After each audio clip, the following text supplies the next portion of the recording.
en San Luis. Hemos estado con Adultos por los Derechos de la Infancia tanto en San Luis Capital como en Villa Mercedes, en 2 años consecutivos, en 2015 y 2016. ¿Qué viniste a hacer a San Luis? Lo que desde hace años hacemos por todo el país con nuestra asociación civil Adultos por los Derechos de la Infancia, que es un colectivo que integramos personas adultas que fuimos víctimas del delito de abuso sexual en nuestras infancias y adolescencias, y personas adultas que en el presente acompañamos y tratamos de defender a niñas y niños víctimas de este delito.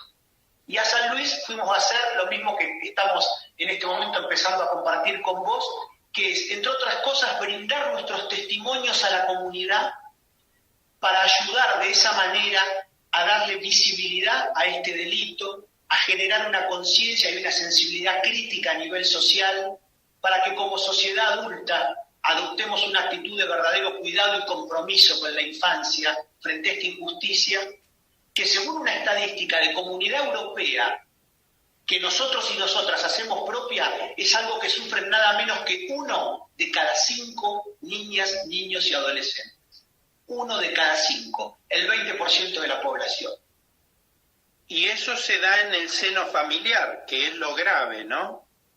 Bueno, de ese 20%, es decir, de cada 10 personas, 2, de esas 2, 1 es de carácter incestuoso a nivel intrafamiliar.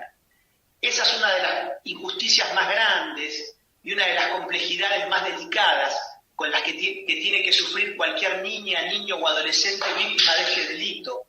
Y es que la gran mayoría de las veces los agresores y agresoras son personas de su máxima confianza, en quien el niño o niña tiene puesto su cariño, su necesidad de cuidado, de protección. Es ciertamente, y en mi caso, bueno, yo lo sufrí en la infancia también, es algo muy, muy delicado a nivel psicológico y emocional para cualquier niña o niño sufrir este delito, y buena parte de las veces por las personas de su máxima confianza y cariño. Seba, seguramente a través de la asociación civil, que está integrada por mucha gente en el país, ¿no? Seguramente, han hecho un estudio sociológico sobre este tipo de conducta humana que debe ser muy antigua, ¿no? Bueno, nosotros no hacemos abordajes de tipo profesional, porque no somos profesionales. En nuestra mirada, algo básico ante esta injusticia y ante este delito, que ciertamente es histórico, y como bien decías vos en tu introducción, nosotros creemos que una de las claves para tratar de entender y modificar este descomunal abuso de poder, que es el delito de abuso sexual contra la infancia, tiene que ver con que vivimos en sociedades adultocéntricas, decimos nosotros y nosotras. Esto quiere decir que vivimos en sociedades donde el poder que tenemos los adultos y adultas con respecto a niñas, niños y adolescentes es descomunal. Esto sin duda puede sonar a obviedad, es una asimetría absolutamente natural. Pero ese poder, por supuesto, lo que debería implicar para todo adulto o adulta de buena voluntad es justamente una actitud de servicio, de cuidado, de protección, de guía. Pero lo cierto es que muchísimas veces ese poder en el que estamos parados adultas y adultos con respecto a la infancia se lo utiliza para maltratar, violentar, abusar sexualmente. Y nosotros decimos que criticando esta sociedad adulta de la que formamos parte, tratando de ayudar a modificarla, en realidad tendríamos que tratar de construir colectivamente una sociedad que ponga en el centro a la infancia, una sociedad que deje de ser adultocéntrica. Por eso nosotros hemos adoptado como denominación, alguna vez nos calificaron y lo aceptamos con mucho orgullo, como niñistas. Nosotros decimos que hay que construir una sociedad, y esto interpela al Estado como garante y promotor de los derechos de la infancia, que ponga en el centro a la infancia y a sus derechos, a su cuidado, a su protección.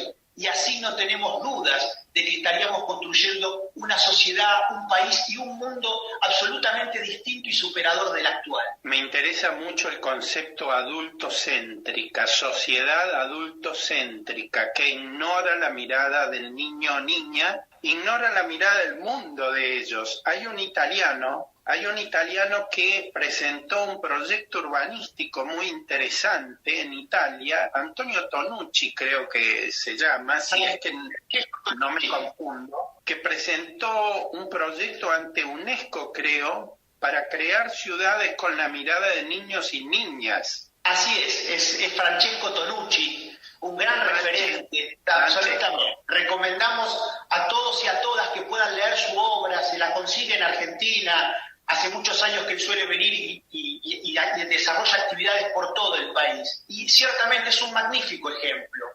Por eso, pero sin duda, adoptar esa mirada de la infancia, ponerla en un lugar central en nuestras sociedades significaría una enorme transformación social. Entre otras cosas, adultos y adultas tendríamos que salir de este lugar de gran comodidad, de gran poder en el que nos encontramos. Y en ese sentido nosotros creemos que una de las claves para ir construyendo esa transformación, también como desafío crítico e incómodo, tiene que ver con que como adultas y adultos muchas veces dejemos de negar los sufrimientos que tuvimos en nuestras infancias, los abusos sexuales que sufrimos, las violencias, los malos tratos.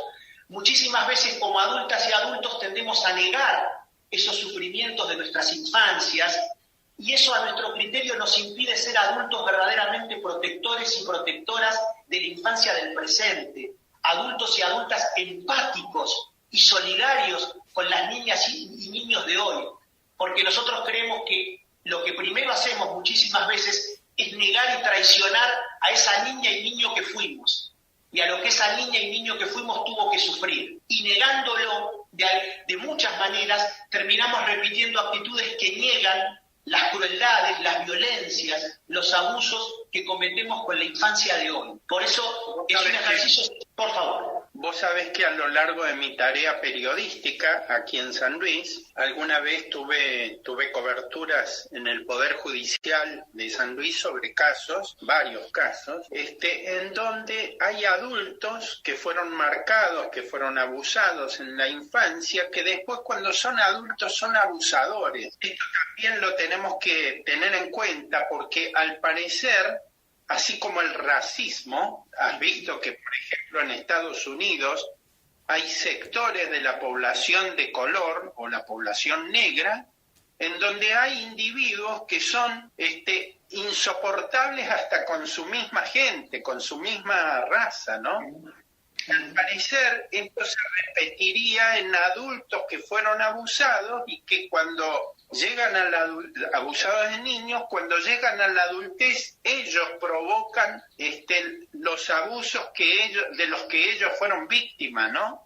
Sí, a su vez, por suerte, y aquí estamos nosotros y nosotras para dar testimonio de eso, muchas y muchos que hemos sido víctimas de abusos en nuestras infancias y adolescencias, afortunadamente adoptamos justamente el camino contrario, y lo último que haríamos sería repetir ese tipo de avasallamientos que sufrimos en nuestras infancias. Pero tomo de lo que bien decís vos, una vez más, la enorme necesidad que tenemos como comunidad adulta de actuar para cambiar esta historia. Por eso, entre otras cosas, a nuestro criterio es tan importante, por ejemplo, que las nuevas generaciones, la infancia de hoy, por ejemplo, en las escuelas, se esté educando y socializando en torno a una cultura como la que plantea la Ley de Educación Sexual Integral, que fue sancionada en nuestro país en el año 2006, hace ya 14 años. Sabemos que la provincia de San Luis recién adhirió a esta ley en el 2018, hace muy poquito. Y con resistencia, porque hay sectores muy conservadores ligados a la Iglesia Católica muy conservadora de San Luis que la resiste, milita en contra de esa ley, con pintadas que son incluso ofensivas para la figura de los niños, niñas y mujeres, ¿eh? Sí, resistencias que se dan en todo el país y entre otras 12 años, y recorriendo el país como lo hacemos nosotros y nosotras durante todos estos años, en general vemos una gran deuda de distintos signos políticos partidarios, del Estado en general. Y una vez más volvemos a esta gran dificultad que seguimos siendo las y los adultos para poder producir estos cambios. Porque más allá de sectores que se resisten y que se oponen, A su vez, después hay muchas dificultades a la hora de llevar adelante esas políticas públicas, a la hora de que las y los docentes se capaciten en torno a la ley, porque entre otras cosas muchas veces leyes como la de educación sexual integral nos interpelan a cada adulta y a cada adulto en nuestra propia historia, en nuestra propia emocionalidad, en nuestra propia subjetividad, nuestras maneras de pensar, en buena parte muchas veces en los abusos que hemos sufrido en nuestras infancias. Y eso ciertamente también es muy incómodo y muy desafiante, pero estamos obligados y obligadas a asumir esas incomodidades y a trabajar para cambiar todo esto, para que la infancia de hoy ya tenga otros contextos, otros ámbitos, otros modos de socializarse, de educarse, de relacionarse, y al hacerlo, ciertamente que estamos cambiando el presente y el futuro de esas niñas y niños. Vos sabés qué es la escuela. La escuela es el lugar, el epicentro donde los niños y niñas se manifiestan, porque cuando hay un maestro, una maestra que les da la contención que tal vez no reciben en su casa, los sabe escuchar y no pasa desapercibido ese mensaje del niño o niña, es en la escuela el primer lugar donde se detectan los casos de abuso, sobre todo los abusos sexuales. Entonces es lamentable que todavía haya sectores que se oponen a la educación sexual integral, porque es allí en la escuela donde repercuten muchos de esos casos que no salen a la luz en otros ámbitos.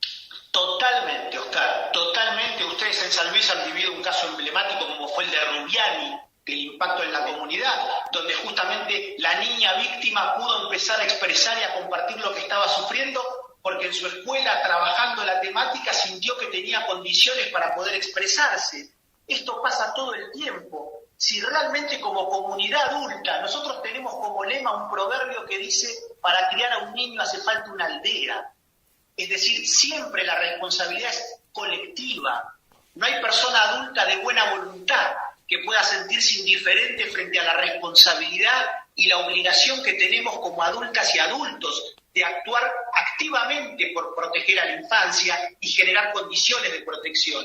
Y en ese sentido, como bien decías vos, si en las escuelas generamos esos contextos, si niñas, niños y adolescentes sienten que pueden expresar y compartir sus emociones, que pueden hablar de lo que les pasa, que tienen adultas y adultos confiables a los cuales recurrir, si las y los docentes estuvieran capacitados en materia de abuso sexual, también sabrían ver y escuchar lo que las chicas y los chicos manifiestan no necesariamente con palabras, como no sin dificultades a veces logramos hacerlo las personas adultas, sino que muchas veces manifiestan que están siendo víctimas de abusos a través de sus cambios de actitudes, de conducta, sus modos de relacionarse, sus dibujos, sus modos de jugar.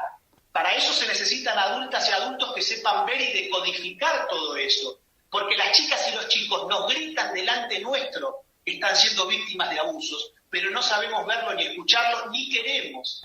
Y eso la mayoría de las veces en el ámbito intrafamiliar y en todos los sectores sociales, culturales y económicos. Por eso el rol de la escuela es fundamental. Y recordemos además, Oscar, que este delito hace unos pocos años, con la lucha colectiva, también logramos que sea declarado en el Congreso Nacional como un delito de instancia pública. Ya no es más un delito de instancia privada. Es decir, ahí tampoco tenemos excusa como personas adultas cuando tomamos conocimiento de una situación para actuar y